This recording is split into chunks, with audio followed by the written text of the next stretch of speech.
I think what draws so many people into healthcare professions, physicians, nurses, therapists, is a desire to look at human suffering and do something about it.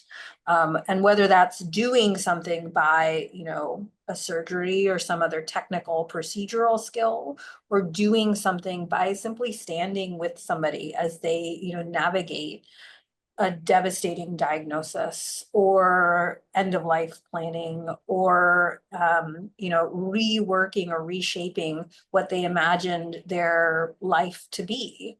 um, I think both of those need to be valued in the same way, even though they're very different skill sets. We sometimes talk about like the hard skills in medicine, like the technical stuff, and the quote soft skills, which is the stuff that I teach in humanities and ethics.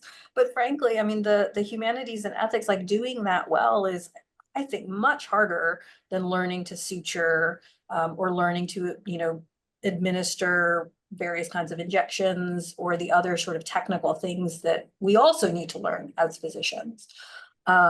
It's much, much harder to tell a 40-something mother of three that she has a devastating and incurable diagnosis than it is to, inject Botox, for instance, or to program her a deep brain stimulator, and all of this other stuff. And so I think we really need to kind of reframe how we teach our learners and the types of things we, as Dr. Nussbaum was saying, the types of hidden curriculum things that they're picking up on the wards as they see, who's valued in healthcare.